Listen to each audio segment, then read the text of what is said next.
Okay, hi, hello, welcome to episode 2 of the Design Grind. Yeah, so today I'm going to be talking about how to find your audience and your competitors. Before you can figure out who your target audience is, you need to figure out what your target market is. So, in order to do that, you need to pick something that fires you up. Something that you're really passionate about. For me, that's anime, food, video games, romance, art and drawing, things like that.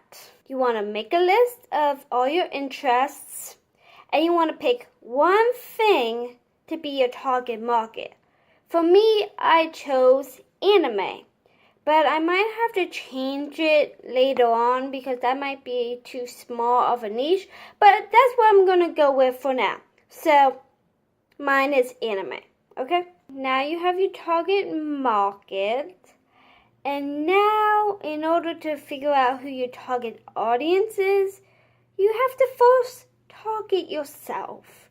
So now you want to create a profile of yourself with some background information, your goals and your challenges, your feels and your values, where you get your news from.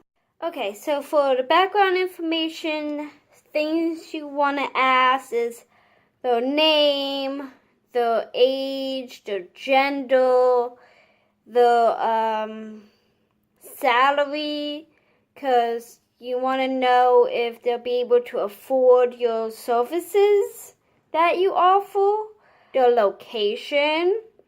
You want to ask about their family, who they live with. And I think that's about it. You can add things in if you think of anything else, But that's it for the background information. Okay, now that you got the background information down, now is to ask about goals and challenges. Now that you have your goals and your challenges for yourself, now it's time to look into your values and your feels. So for me, I value the people I love. I value my passions. I value my life. I value my friends. I feel death. I feel bugs and spiders. Ugh. I feel getting into a car accident. And I feel failure. Okay, now that you got your values and your feels out of the way, next is to go on to hobbies. So my hobbies are video games, drawing, video editing, and watching anime and TV shows. So the last thing you need for your profile is to know where you get your news from.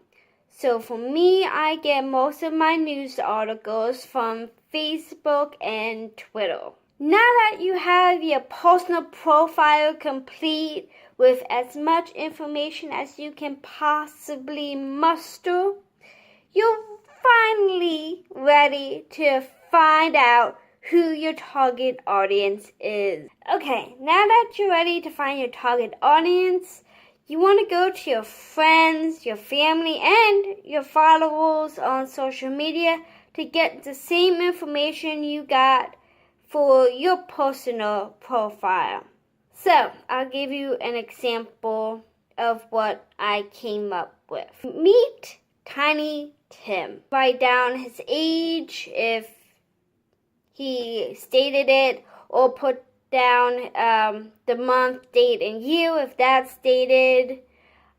He went to Berkeley College, likes anime, superheroes, Disney, comedy, fantasy, animated movies and shows, likes manga, Kingdom Hearts, Marvel, and memes.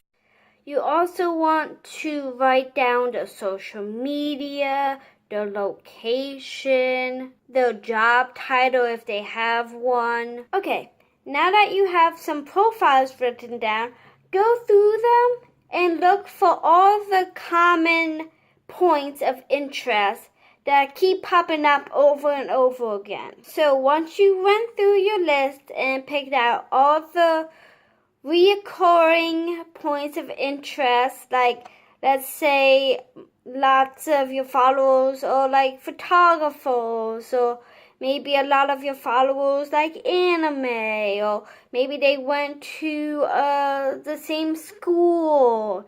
Once you pick out the points of interest, compile all that information into one persona. So here's my persona that I was able to come up with my research. Meet John Jingleheimer Smith. He's in his early 20s. He's an artist, YouTuber, photographer, and graphic designer. He likes drawing, anime, manga, video games, art, and animated movies. Okay, that's it. Now you know who your target audience is. And now you know that, you need to know your competition. So, for what I did was, I did a similar process, except this time I had a list of questions to answer. Those questions are, do they have a blog? If so, do people comment on it? Do they update it regularly? What types of content do they post on their blog? Do they have links to social media on their website? Are they active on their social media? Do they go to any events? Where are the calls to action located? Do they have pop-ups on their website? Do they have an email list? Are they offering coupons or discounts? Do they have unique and useful content on their homepage? And lastly, what services do they offer? Okay, so after researching for a while and gathering all the information that I needed, I came up with one competitor profile. When creating my competitor's persona, I found areas where I can come in and offer things that other people don't, where I can stand out and be unique, which you guys might see in the future. So, in summary, I made a persona for my target audience and my competition. For my audience persona, I looked to my followers on social media, gathered the information I needed, and picked out all the common points that popped up. For my competition persona, I looked online for other graphic designers and answered a list of questions. I hope you enjoyed this video and found it useful. All my social media links, as well as the link to my portfolio website, are down below, as well as links my sources of information. If you have any topics related to graphic design or art that you want me to talk about in a vlog video, please comment those down below. I would love to hear your ideas.